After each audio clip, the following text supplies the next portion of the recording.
La historia que se cuenta a viva voz. Vamos a tener el micrófono a la mano por si algo sucede. Obviamente Jedi sí usa el micrófono, ¿cierto? Pero nosotros vamos a hacer el ejercicio de proyectar esa voz, ¿cierto? De lanzar esa voz al fondo, partiendo del espacio que nos permite una acústica. Dicho esto, muchas gracias por estar acá. Gracias por venir a escuchar cuentos. Gracias por venir por primera vez a escuchar cuentos, gracias por venir por segunda vez o simplemente gracias por venir a escuchar historias porque le gustan las historias. La noche de hoy son cuentos de amor y desamor, porque el amor es bonito, el amor es chévere, el amor es dulce, pero a veces tanto caramelo y tanta miel como que hastía un poco. Y entonces llega el desamor que viene a generar como unos azules y violetas, unos dulces y amargos muy agradables. ¿Qué quiero decir con esto? Que vamos a tener una noche de cuentos de paseo por historias. Vamos a tener autores como Cortázar, Mario Benedetti, Yolanda Reyes, tradición oral iraní, tradición oral de pueblos latinos también. Usted simplemente dispóngase, abra los oídos, abra los ojos, permita que el alma salga y disfrute de eso que van a ser un grupo de estudiantes que hace un buen tiempo vienen creyendo que con las palabras, con los cuentos, con los relatos se pueden construir cosas. Pues yo les puedo decir que sí, que los cuentos van más allá de las palabras. Les puedo decir que sí, que salimos de Colombia, salimos del continente, vamos a festivales, sí. Les podemos decir que también existimos en la Real Academia de la Lengua como cuentacuentos y que de alguna manera eso de contar historias es una profesión, es una pasión y por sobre todo es un arte milenario.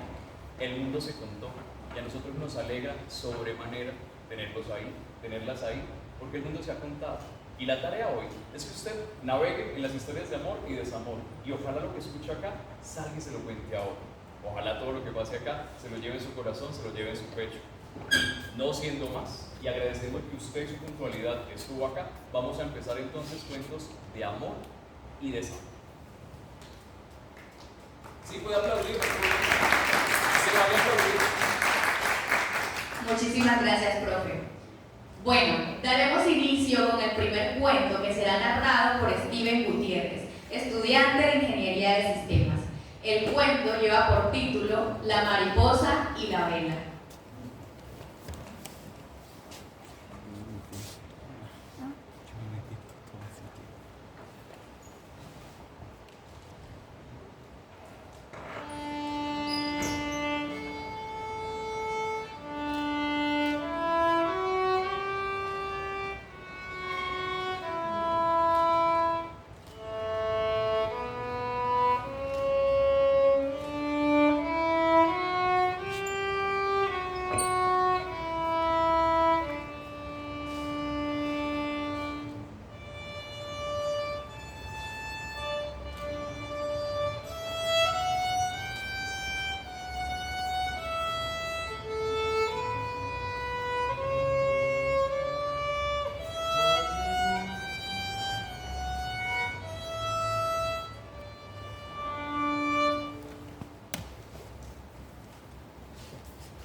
Bueno, el día de hoy les voy a hablar un cuento particular conocido como La mariposa y la vela. Un día yo estaba caminando en un pueblo algo solitario. Bueno, en realidad no estaba tan solitario, había mucha gente, pero todos estaban desolados de alguna manera. Hasta que yo estaba caminando, y escuché entre una conversación entre un par de ebrios por ahí, decían que el amor ya no existe. Y empezaron a contarme un relato muy curioso. Dicen los sabios del Oriente que en una noche muy oscura había una casa, había una habitación llena de adoquines completamente, pero había algo diferente. Esta estaba iluminada por una sola vela. Entra una mariposa con alas muy grandes. Bueno, en realidad son pequeñas por su tamaño, con un color distintivo dorado, como si fuera oro.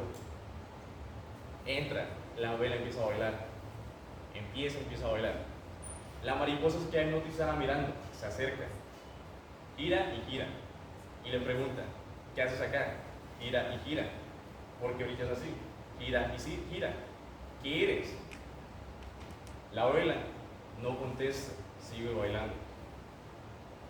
La mariposa continúa, gira y sigue sin respuesta. se aleja y se acerca aún más. El fuego la aleja, pero a su vez la acerca de alguna manera.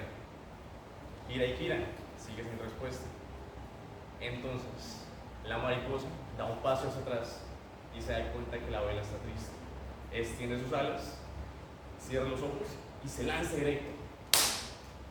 En ese momento, muchos dicen que ocurrió la chispa del amor genuino, el amor verdadero, aquel que no duda, aquel que es franco, aquel que todos nosotros tenemos que buscar algún día. Gracias.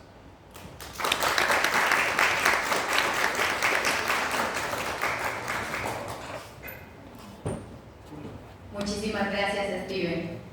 Damos paso a nuestro compañero Gregorio Rodríguez, estudiante de licenciatura en Ciencias Naturales, con el cuento Frida, de Yolanda Reyes.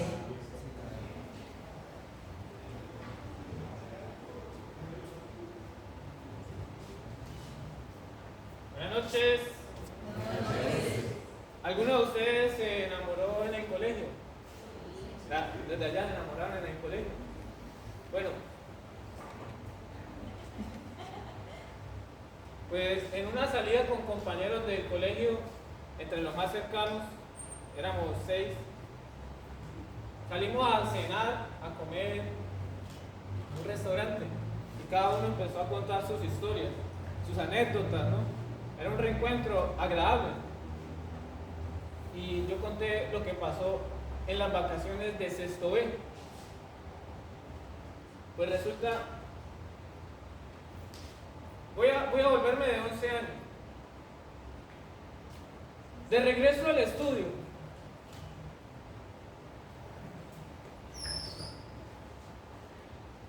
otra vez estudiar. Faltan 3 meses, 20 horas y 5 días para volver a vacaciones. El profesor no preparó la clase. Parece como que le toma por sorpresa el curso y mandó con voz aprendida de memoria lo de siempre. Saquen un cuaderno, escriban sin dejar renglón, con buena letra, lo que hicieron en ortografía. Mínimo una hoja por lado y lado. ¿Alguien tiene preguntas? Nadie tenía preguntas, ni respuestas, sino una mano que no obedecía órdenes porque venía de vacaciones.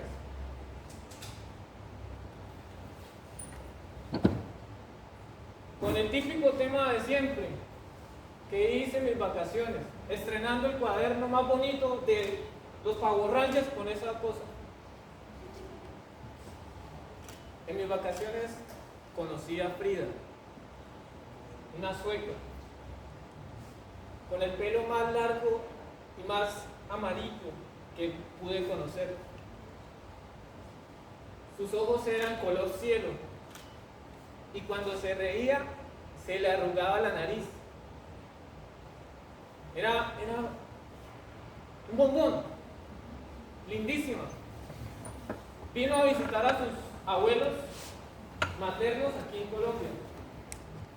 Pero desde donde venía, Suecia, de Estocolmo, era muy lejos. Me contó que tuvo que tomar 3 veces avión y cambiar de horarios. Le dieron el desayuno a la hora de la comida y el almuerzo a la hora del desayuno. Y cuando iban por un país con noche, apagaban las luces del avión y hacían dormir a los pasajeros. Así de tan lejos es ella. Tuvo que atravesar la mitad del mundo para llegar hasta Colombia. Y yo no puedo dejar de pensar en ella, de sacármela de la cabeza, porque trato de cerrar los ojos y de recordar toda la película que viví con ella, con Frida.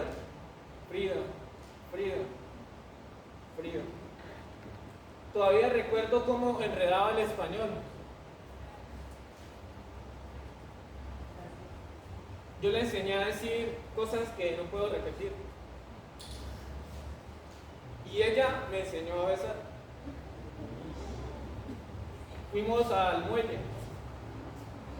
Me preguntó si había besado a alguien como en las películas de romance. Yo le dije que sí, para no quedar como un inmaduro. Pero la verdad no tenía idea y me temblaban las piernas y me puse del color de esta camisa. Ella tomó la iniciativa y me besó. No fue tan complicado como yo creía. No fue, en realidad fue rápido. No fue tan largo como yo esperaba. Como en el cine, como pasa en el cine. Pero fue lo suficiente para yo nunca jamás olvidarlo.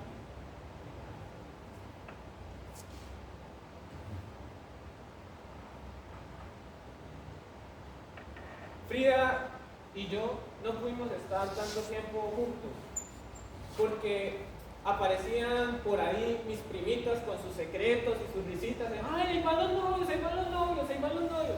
Entonces no podíamos estar tranquilos, salvo el día en el que ella se iba a ir para Suecia. Ese día pudimos comer raspados y caminar de la mano por la playa en silencio para que no se nos trabaran las palabras por los nervios. Iba pasando un negrito vendiendo anillos de carey.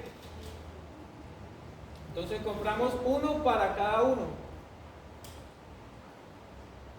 y alcanzamos a hacernos esta promesa: no quitarnos el anillo hasta volver a encontrarnos.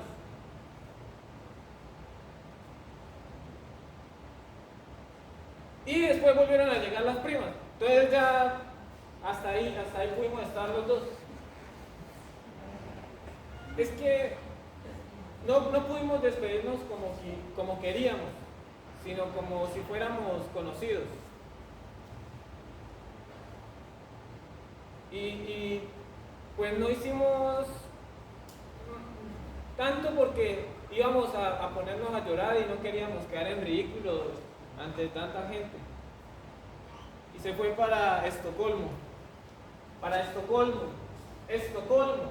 Eso es el colmo de lo lejos. No sé cómo es su habitación, cómo es su casa, cómo es Suecia, porque nunca he estado allá. No sé cuál es su horario. Seguro que mientras escribo esto, ella está durmiendo. Y he pasado revista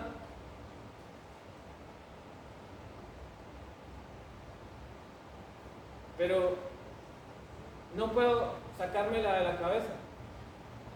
Mi vida se divide en un antes y un después de Frida. Ayer estuve llorando y parece que lloré dormido porque la almohada amaneció mojada. Esto de enamorarse es muy duro. Paso revista por cada una de mis compañeras.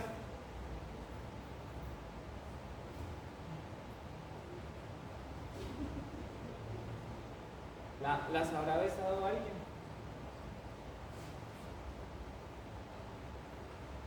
Levanto los ojos y me encuentro con los del profesor clavados en los míos. A ver usted, muchachito, ¿qué estuvo escribiendo tan concentrado? Con voz automática no me queda remedio que leer la misma composición de todos los años. En mis vacaciones no hice nada especial, no viajé para ningún lado, no salí de la casa, ordené mi cuarto, jugué fútbol, leí algunos libros, etcétera, etcétera. el profesor me miró con una mirada distraída, incrédula, perdida. Yo creo que el profesor se tuvo que enamorar también en las vacaciones.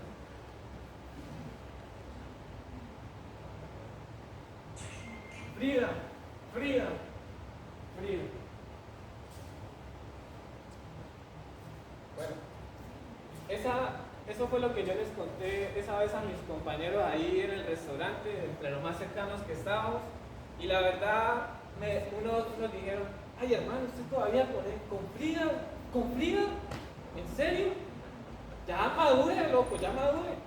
Y el uno me dijo, ah, mira, sí, era bonita la china, ¿por qué? Lo que ellos no sabían es que ella me estaba esperando en el coche para irnos al apartamento, porque nos volvimos a encontrar.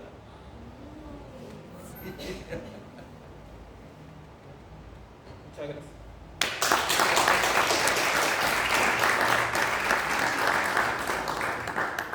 Ese cuento es de Yolanda Reyes.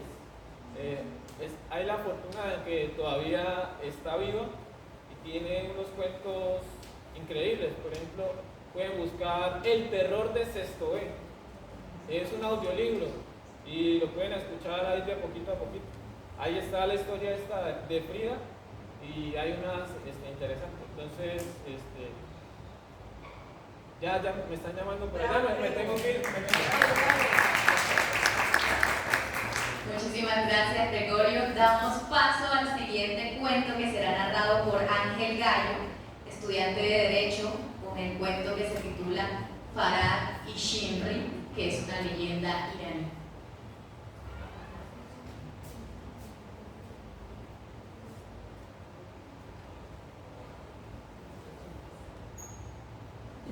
Buenas noches. La historia que les voy a contar hoy ocurrió en la Irán de los 1600, durante la era de lo que llamaban históricamente el Imperio Absaria, cuando Irán en ese tiempo controlaba los territorios de Azerbaiyán y Armenia. Justo ahí en Armenia, en el palacio de Ctesifonte, vivía el emperador que tenía el título del Shah, el Shah Khosrow, que vivía al lado de la princesa armenia, la princesa Chimri. Ambos en ese palacio vivían ahí tranquilos. Y Chimri era la princesa más cotizada y deseada por toda la nobleza, por toda la corte.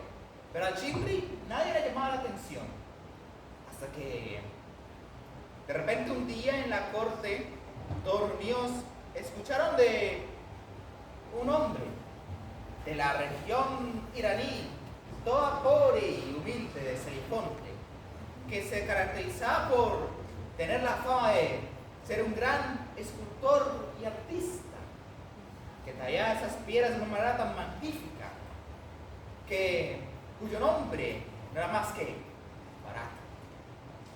Chimri, al escuchar eso, le llamó la atención inmediatamente, pero no fue mala la atención que tuvo cuando llegó al palacio. Ahí en el palacio, el mismísimo Farad fue recibido en el jardín real, un jardín tan hermoso, rebosante de vida y de gracia, por el mismísimo Shah. El Shah le encomendó la tarea que talle monumentos de criaturas mitológicas, de héroes, de otros Shahs o del mismísimo Mahoma, porque recuerden, eran musulmanes, en todas las piedras del jardín. Gustoso, Farad comenzó, agarró su cincel, su martillo, y empezó a tallar la piedra.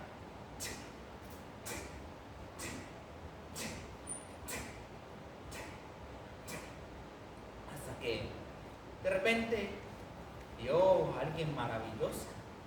No era más que la mismísima princesa Chimri, que todos los días paseaba en el jardín real. Fue tanta la sorpresa que Farad quedó inmediatamente flechado, como un amor a primera vista.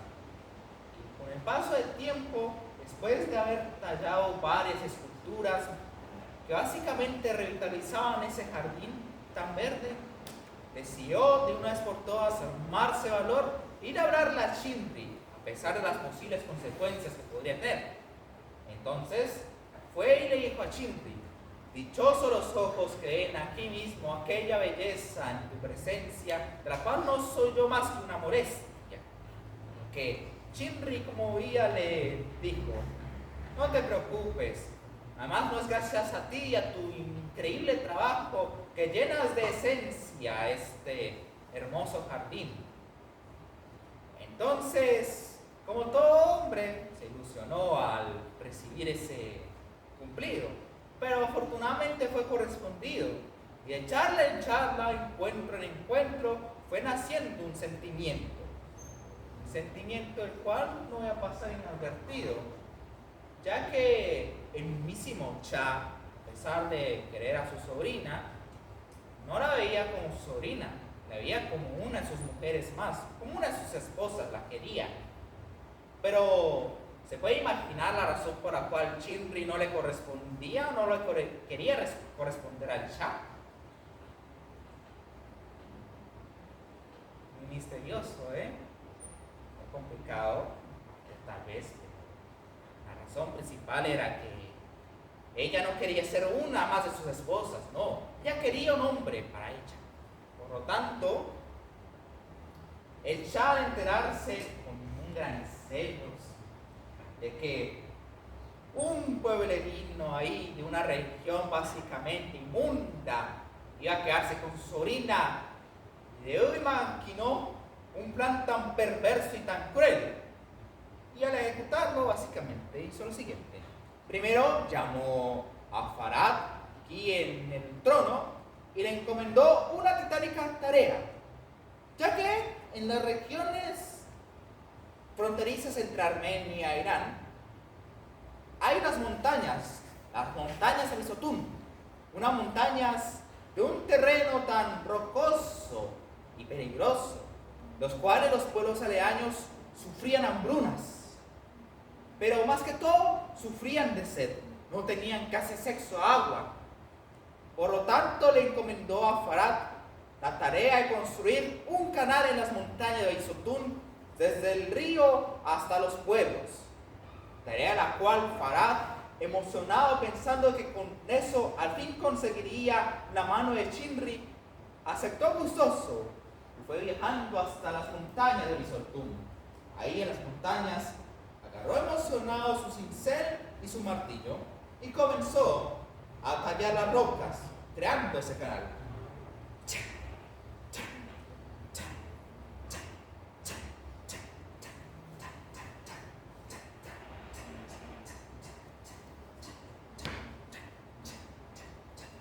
Hasta que, pasados los años, Shinri se enteró de lo que su tío el Cha había hecho.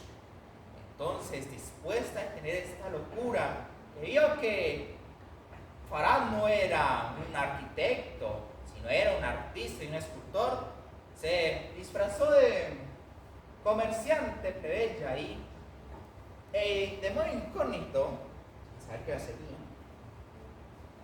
fue a Avisotún a visitar a Farad. Ahí Farad lo encontró todo desnutrido, parecía un muerto viviente, totalmente demacrado, pero estaba emocionado y feliz cumpliendo esta labor para algún día ganarse el favor del Cha, casarse con Shinri, hasta que la esperanza en él la vio en el horizonte, nada más y nada menos que la misma Shinri. Entonces ahí se produjo un encuentro de lo más romántico y bonito. Después de un largo y dulce beso, aquel que la seguía, el mensajero del Cha, ejecutó la última fase y le dijo: Farad, esta de ahí no es Shinri. Shinri murió en el camino. Esto no es más que un espectro. Entonces Farad se apartó y, pensando que su trabajo había sido en vano, que esto ahí era un espectro lo que había besado y que esta labor de construir un canal que no tengo ni idea de qué de cómo hacerlo no tenía sentido, decidió ir corriendo rápido hasta los barrancos, y ahí en los barrancos se tiró. Cayó totalmente muerto, dejando su cadáver no más que pedazos. Ahí, Shinri totalmente apurada y afanada, son totalmente roto, nada más se arrodilló, puso a soltar lágrimas en estos barrancos ahí, los restos de que alguna vez fue su amado.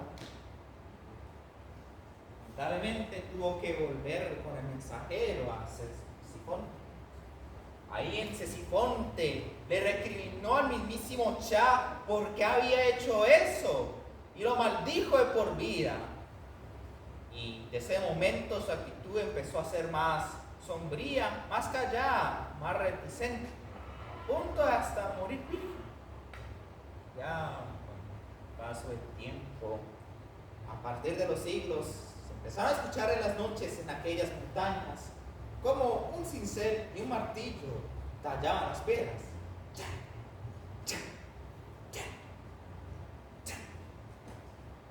Pues no era más y nada menos que Farad, tratando de cumplir esa labor para algún día complacer a Shah. Realizar esa labor que hasta el día de hoy no se ha hecho, no la han realizado.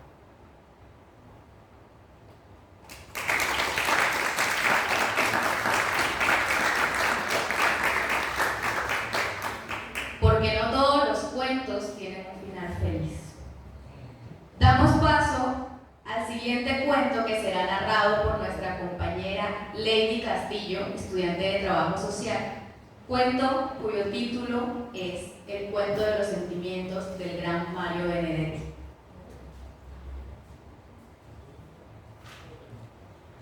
Muy buenas noches. Buenas noches. Espero que te encuentren muy bien. Hace mucho, pero mucho tiempo, nos cuentan que se estaban conversando los sentimientos y las cualidades de los hombres. Entonces, estaban tan aburridos que la intriga, tan curiosa como siempre, les preguntó: ¿quieren juego? La duda no respondió nada. Adivinen quién le preguntó. La intriga. La intriga le preguntó: ¿qué es eso? La intriga les dijo: yo cuento del 1 al 1000 mientras ustedes se esconden. El primero que encuentre va a ocupar mi lugar. Entonces empezaron los sentimientos a esconderse: la fe, el olvido, la mentira. ¿Saben quién dijo que no? La soberbia, que como a él no se le había ocurrido, dijo que no. Le molestaba era que no se le había ocurrido la idea. La verdad, tampoco, porque dijo que para qué si siempre la terminaban encontrando. Y no me acuerdo. Entonces empieza la intriga a contar. 1, 2, 3, 4. Cuando los sentimientos se empiezan a esconder, la fe se va a esconder en los cielos. La generosidad está buscando un lugarcito. El egoísmo fue el primero que encontró un lugar en donde esconderse. El olvido, ya se me había olvidado que estaba jugando. La mentira, creo que estaba en los arcoíris. El amor todavía está esperando en dónde esconderse. Ya ustedes saben cómo es el amor. Entonces, la locura empezó a contar y seguía contando. 1, 2, 3, 4, 5, 6, perros, gatos, 9, 1000. Y empezó a buscar. La fe lo encontró en los cielos, peleando con Dios por la sociología.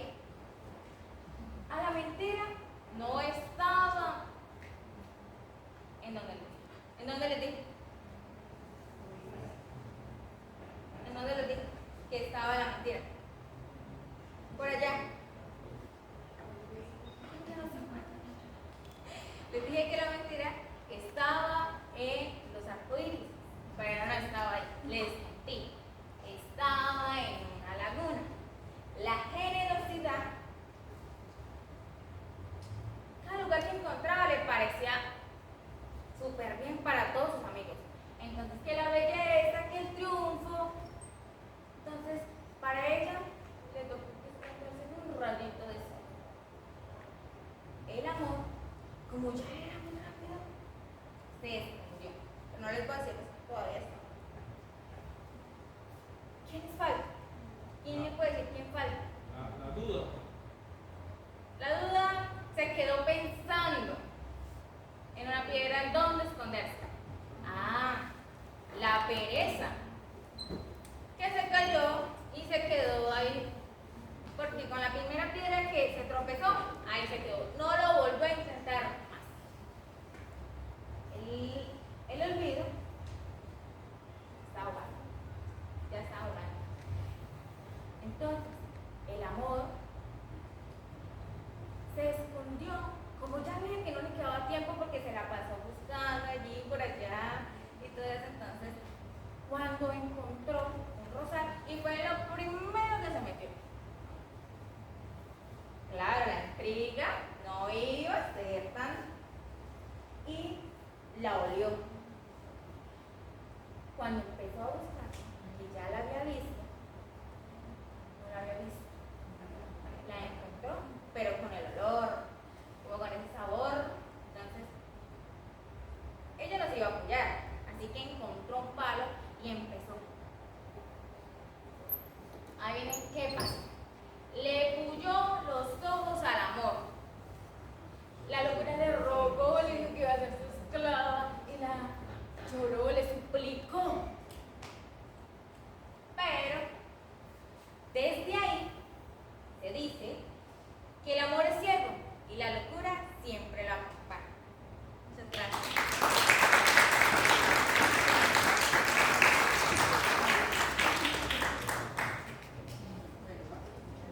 ¿Quién más está de acuerdo con que el amor es ciego y la locura lo acompaña? ¿Cierto que sí? Bueno, damos paso al siguiente cuento, narrado por el compañero Andrés Báez, estudiante de Derecho. Se titula Carta a una señorita en París, de Julio Cortázar. Hola, ¿cómo están? Buenas noches. Vengo a presentarles Carta a una señorita en París, de Julio Cortázar. 5 de octubre del 2015. Querida Andrés, me dieron un privilegio extraño de cuidar tu departamento en Buenos Aires. Tú vives en París.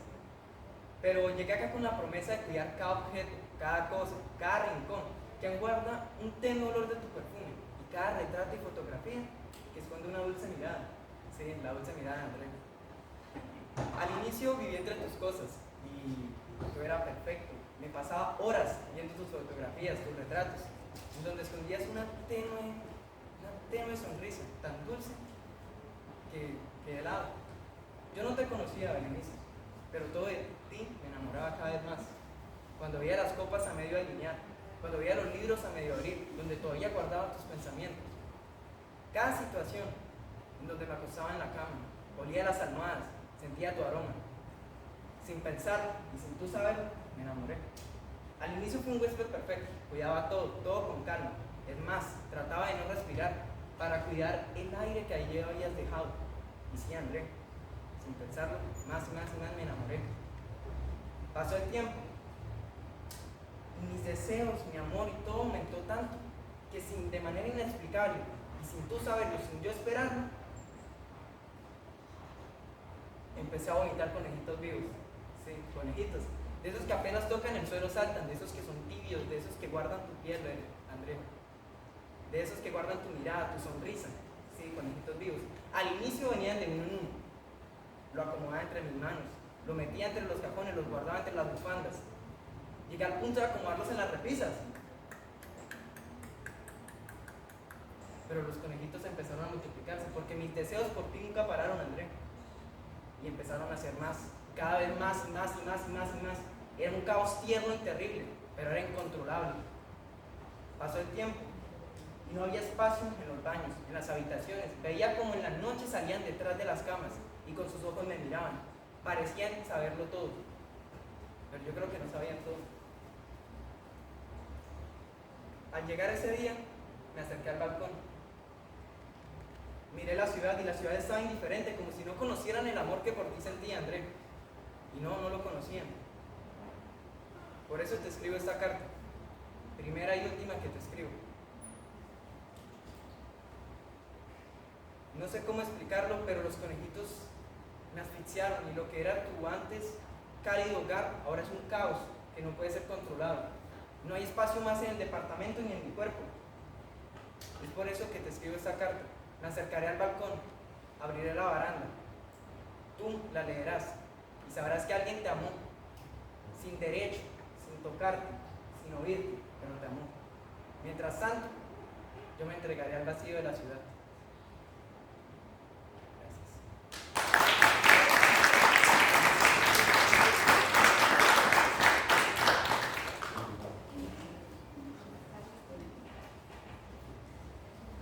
El último cuento de la noche será narrado por el profesor Richard Mora y lleva por título Bauna, las historias de mis abuelos.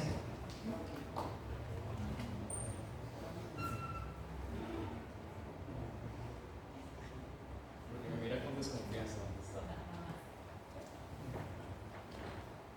Por ahí dijeron en el público, ¿cuál fue la pregunta que Yeray la hizo? ¿Será que es cierto que el amor es ciego y la locura lo acompaña? Y por ahí alguien dijo, sí, pero los jóvenes. Es que a mí me encanta sentarme en el público y ser medio morboso auditivo. ¿Ustedes no? Sí, que se quedan ahí. ¿No? Entonces yo me siento, me camuflo, desconfíe cuando me vea con audífonos, entonces no estoy escuchando música. Estoy haciendo el bobo para chismosear. Es que el chisme es un género literario, ¿no? Pues eso es otro cuento, eso es otro cuento. Amor y desamor. Mi abuelo contaba cuentos. El abuelo de mi abuelo contaba cuentos. El abuelo de mi abuelo contaba cuentos. El abuelo del abuelo del abuelo de mi abuelo contaba cuentos. El abuelo del abuelo del abuelo del abuelo del abuelo del abuelo de mi abuelo contaba cuentos. El abuelo del abuelo del abuelo del abuelo del abuelo del abuelo del abuelo del abuelo del abuelo del abuelo del bisabuelo del abuelo del abuelo del abuelo de mi abuelo contaba cuentos. El abuelo del abuelo del abuelo del abuelo del abuelo del abuelo del abuelo del abuelo del abuelo del abuelo del bisabuelo del abuelo del bisabuelo del abuelo del abuelo del abuelo del abuelo de mi abuelo contaba cuentos. Por lo tanto yo me dedico a... No, soy abogado. ¿Se dan cuenta cómo se ríen de nuestra profesión, queridos estudiantes? Porque tengo aquí estudiantes de Derecho. Pero ese es otro cuento. El abuelo me enseñó a contar cuentos. Y el abuelo, alguien le dijo que poco cuento hoy voy a contar. Porque mi abuelo, el viejo Miguel, no solo fue la persona que me enseñó a contar cuentos. El viejo Miguel fue la primera persona que me contó una historia de amor. La primera historia de amor. Sí. Es que es maravilloso. El viejo Miguel era un viejo alto, de 1,80 de estatura, de piel blanca, de bigote corto, de sombrero de ala corta, de camisa blanca almidonada al cuello y al puño.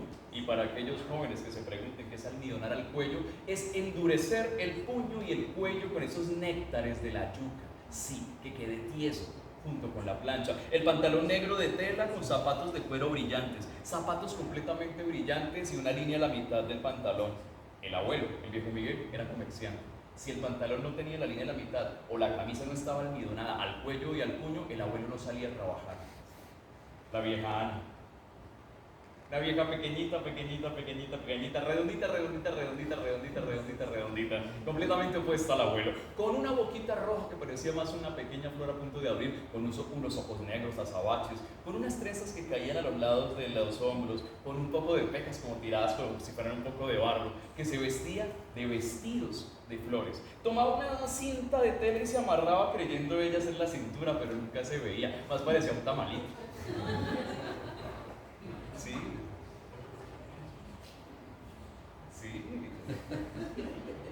El viejo Miguel y la vieja Ana decían en mi casa que el viejo Miguel era un mujeriego, que el viejo Miguel era un malo, que el viejo Miguel era un grosero, un gritón, un tacaño, pero sobre todo un mujeriego, un adúltero que no respetaba y que no quería a la vieja Ana. Pero yo sabía que mi abuelo sí quería a mi abuelo. Yo sabía que mi abuelo no era eso. Yo sabía que mi abuelo era un lindo, era un coqueto, era un tierno, pero sobre todo yo sabía que mi abuelo quería a mi abuela. Y más o menos a los 65 años de mi abuelo y 60 de la vieja Ana, nos invitaron como de costumbre en un diciembre allá, al pueblo, a la casa. Y llegaron todos, llegaron absolutamente todos. Los 5 hijos de mi abuelo, por ende mis 4 tíos, mis primos y demás, y otros primos en otros órdenes.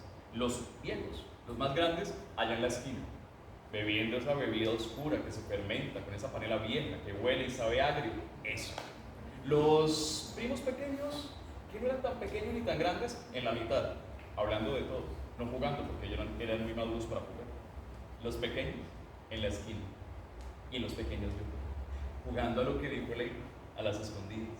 Y empezaron a contar. Y yo, ese día, no iba a jugar a las escondidas, me iba a esconder, pero para otra cosa. Me hice al lado del matero de hoja de palma, tomé la hoja de palma, la puse en mi cara y yo, creyendo a mis 8 años que estaba completamente camuflajeado, ahí existí para nadie porque yo era transparente.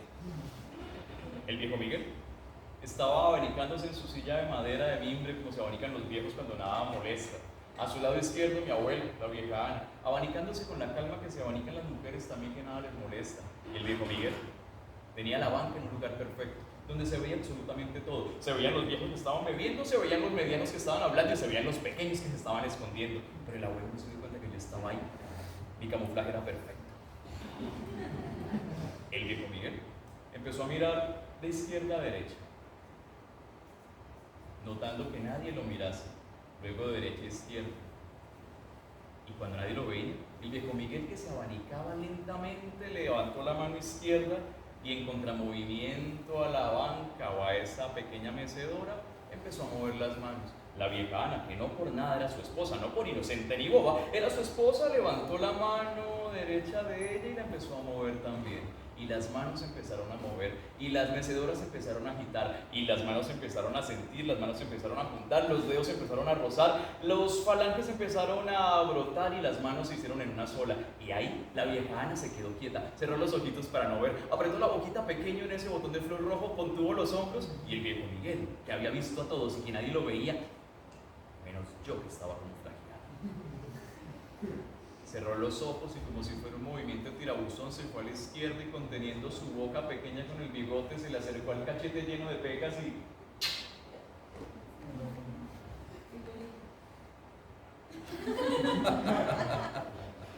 Y yo sabía que mi abuelo era así, que mi abuelo era un bonito, que era un tierno, que le daba besos a mi abuelita, yo lo sabía. Y yo que tenía el camuflaje perfecto cuando estaba mirando y vi ese acto de amor tan lindo, perdí el control del camuflaje, solté la hoja de palma, mi boca se abrió. Y mi abuela era peor que mi abuelo. Y mi abuela, cuando se dio cuenta que yo estaba allá, hizo un gesto que las abuelas hacen y que no se puede evitar. Y como si mi abuela no fuese mi abuela, sino una hechicera y una bruja malvada que tenía su cuerpo, mi cuerpo al orden de ella, cada que hacía así, mis pies se movían hacia ella y yo me iba hacia atrás, pero no. Y la abuela me miraba con esos ojos negros azabaches y movía los dedos hacia adelante y afortunadamente las uñas estaban cortas y no se habría cortado ella la garganta. Yo seguía moviéndome hacia adelante y cuando llegué ahí, la abuela hizo un gesto que no pudo evitar, ni mi abuelo ni yo. Y le dio un codazo a mi abuelo. Mi abuelo se sobó y la miró, ella le dijo: ahora usted, cuénteme. El viejo Miguel la miró, le dijo: bueno. Y el viejo Miguel me dijo lo que yo les voy a decir ahora. ¿Quieren saber por qué mi abuelo le da besos todavía a mi abuela a sus 60 años? Sí. ¿Sí? Les voy a decir lo que dijo mi abuelo. Pues crucen las piernas, dejen las manos en las rodillas, abran los ojos y abran los oídos porque esto no se repite. Yo hice lo mismo, crucé las piernas, puse las manos, abrí los ojos. Mi abuelo me iba a contar otra historia y me dijo: cuando nos casamos con su abuela, Ana Dolores Gómez, Lola, ya llevábamos poquito tiempo. Yo era joven, mucho más joven. Lola completamente despampanante, sí, con esa cintura que se inventaba con el trapito en la mitad, que parecía un tamalito, pero era despampanante. Esos ojos negros azabaches, esa boca roja, esas pequitas en el cachete y esas dos trenzas que le caían. Ay, Lola, Lola, Lola. Yo ahí. Y el abuelo dijo, y nos llegó una invitación a una fiesta de 15 años a 3 tabacos de distancia. Y aquí debo decir que para aquellos aún muy jóvenes que no se saben cómo se cuenta el tiempo en tabaco, como aquellos que sí saben que están acá, un tabaco puede durar a lo sumo 2 horas. Por ende, 2 tabacos de distancia serán 4 horas. Por lo cual, 3 tabacos serán 6 horas. La fiesta era a 6 horas en la parte alta de una montaña. El abuelo tomó la camisa blanca nueva que tenía, el sombrero mejor perfilado, el pantalón más planchado de lo normal y los zapatos brillantes nuevos. La abuela se puso un vestido amarillo nuevo, parecía un girasol, con unas cuerdas en las trenzas amarillas, también con la boquita roja que parecía un botón de flor, con esos ojos negros y con un trozo de tela negro para hacerle compás a la cintura a ese girasol redondo como un tamal. Y Margarita, porque Margarita tenía que ir.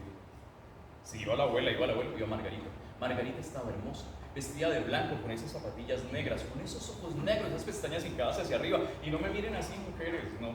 Mi abuelo no era ningún adúltero ni ningún mujeriego, pero es que Margarita no podía dejar de ir.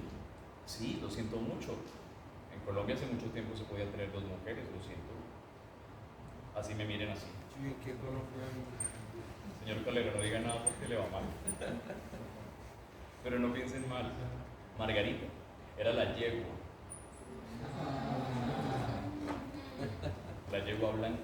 Y le habían dado a mi abuelo desde sus 8 años de edad. La yegua blanca, como la nieve, con cascos negros, con ojos oscuros, con pestañas hincadas al cielo, con crines también dorados. Esa yegua que tenía en su espalda la forma de los aposentos de mi abuela, porque mi abuela era un caballero. Y Margarita iba, y la abuela iba, y el abuelo iba. El abuelo puso las manos para que mi abuela posase sus pies sobre él y subiese como si fuese una pequeña princesa. Y la abuela se sentaba de lado, porque no se sentaba abriendo las piernas, no, que no se vaya a pasar eso.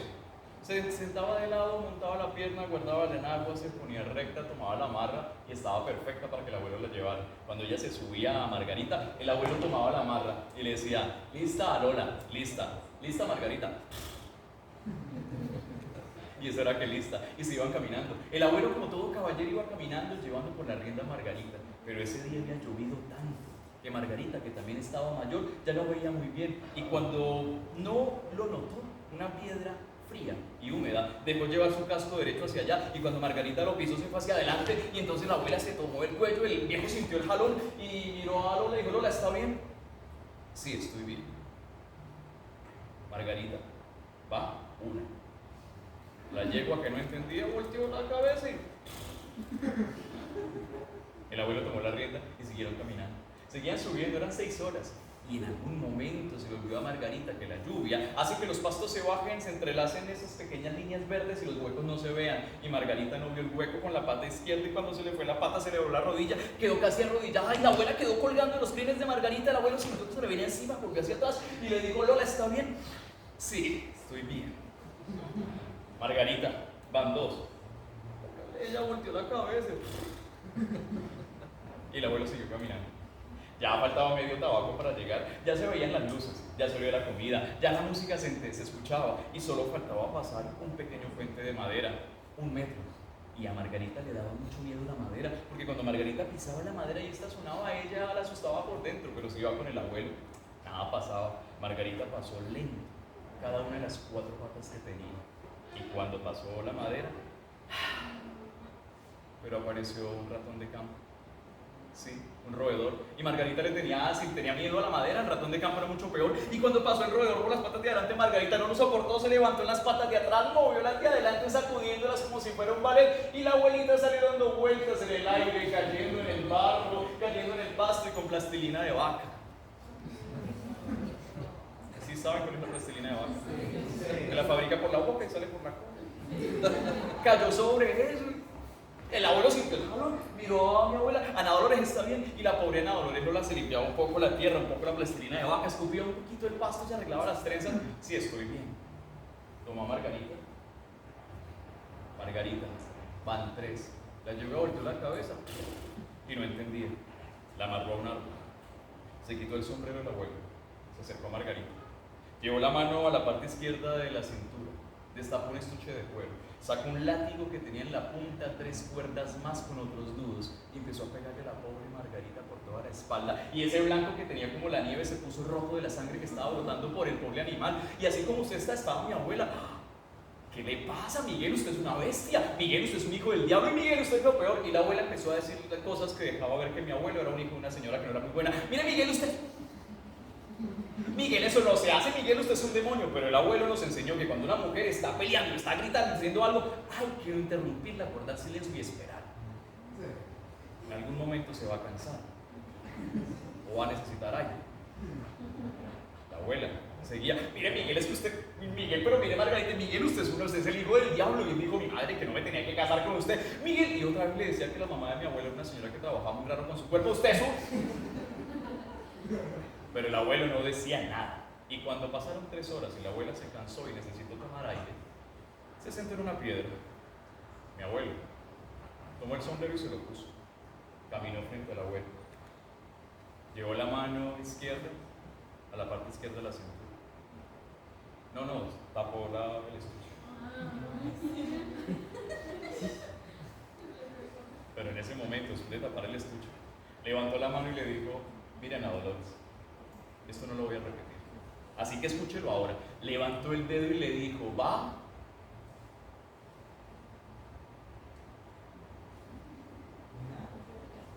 Levantó el dedo y dijo, va. Pero la abuela, igual que ustedes, no respondió. Tomó el dedo, se lo dobló y le dijo, Miguel, va 1, van 2, van 3 y las que sean. ¿Y qué? Al viejo Miguel nadie se le atravesaba, al viejo Miguel nadie le decía nada, al viejo Miguel nadie le increpaba lo que decía. Y el viejo Miguel estaba ahí con el dedo de Bauna doblado en la mano de la abuela, y la abuela pequeñita, redondita, con los ojos negros, con la boca roja, con el pecho chispado, con ese cuerpo como tamalito mal amarrado, con una cara. ¿Y qué va a hacer? Y eso es un 80 de estatura, con esa mirada aguileña, con esa estatura que da miedo hacia abajo. No le pudo decir nada. Sí, mi abuelo, el viejo Miguel, no le dijo nada. Y cuentan los que fueron a la fiesta que vieron llegar a un hombre de 80, con un pantalón doblado en la bota, con una camisa mal abotonada, con un sombrero para un lado, llevando en las riendas a una yegua que cojeaba por un golpe que le había llegado en el lomo. Y a la izquierda, una mujer vestida de amarillo con un poco de color café y otro verde, por ahí de las andanzas de la lluvia y la plastilina de abajo. Pero sobre todo, que llegó una mujer y un hombre con una sonrisa larga, con unos ojos brillantes, que se dejaba ver que le habían pasado muy bien y que no contaban por qué. Pero sobre todo, desde ese día, yo sé que mi abuelo, sí, lo que dicen, es grosero, grita, habla mal, a lo mejor será un mujeriego y un tacaño, pero lo que yo sé y lo que yo comprobé es que mi abuelo, cuando nadie ve, cuando nadie está, cuando nadie lo nota, es un tierno, es un amable, es un coqueto, pero sobre todo, le da besos a mi abuela en la mejilla cuando nadie los ve.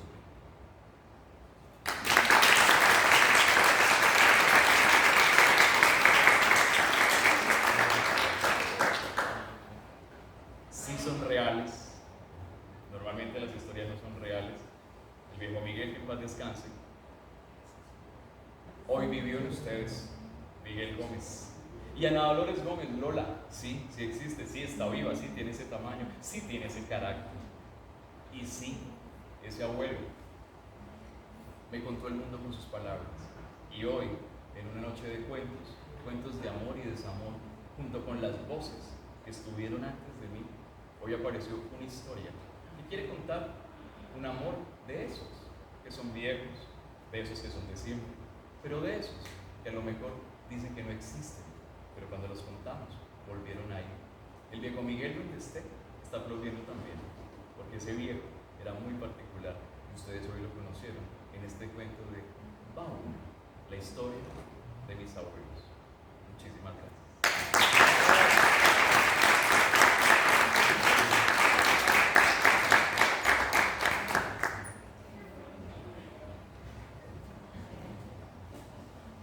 Bueno, todo lo bonito también llega a su fin, ¿cierto?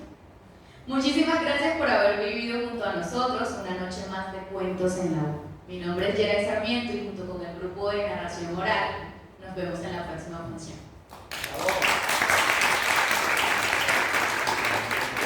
Avisos parroquiales. En noviembre tendremos una propuesta de cuentos con música. Queremos que estén acá. Gracias por venir acá. Yo quiero llamar al escenario a las personitas que contaron hoy historias: a Andrés, a Lady, a Ángela, a Gregorio, a Steven, donde sea que esté. Porque siempre va a valer la pena aplaudir a las personas que saben hacer algo frente a los demás. Y va a valer mucho la pena tenerlos a ustedes enfrente. De verdad, muchísimas gracias. Somos el colectivo Narración Oral UFPS, que en 2025 cumple 10 años de trabajo. Y esta es la cuarta generación de narradores que han pasado por acá. Porque nos enorgullece decir, Yeray también, que Yeray empezó a trabajar con nosotros. Nos enorgullece decir que somos el único colectivo oficial de Norte de Santander. Y Ángela también, Ángela, somos el único colectivo oficial en el departamento norte de Santander. Y nos reunimos 2 veces a la semana y echamos carreta y hacemos ejercicios. Usted de pronto nos ve pensando que estamos llevados por alguna situación loca, ¿no? Estamos trabajando cuentos, porque para contar cuentos, para hacer arte, hay que ser un poquito irreverente, un poquito salido de la cotidianidad. Este es el colectivo que hoy les contó, que hoy estuvo desde la persona que nos apoyó con la asistencia, como Ángela, con Yeray que nos presentó, y los que estuvieron contando. De verdad, es muy valioso que usted esté ahí, para nosotros que estamos acá. Si la pasó bien, dígale a otros para que vengan la próxima vez. Si se aburrió y la pasó mal, dígale a otros para que vengan y se aburran también. Pero dígale a otros cómo la vivió, porque los cuentos los contamos entre todos. Muchísimas gracias. Nos vemos en otra oportunidad. Buenas noches. Buenos cuentos.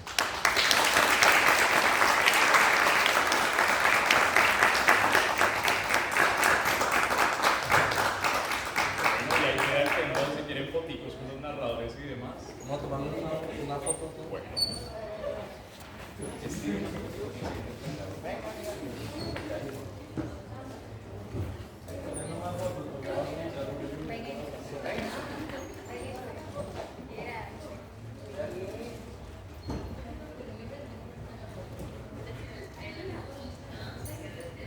Listo.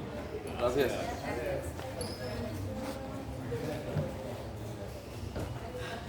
Bueno, ¿qué hora es? No, buenísimo. Sí.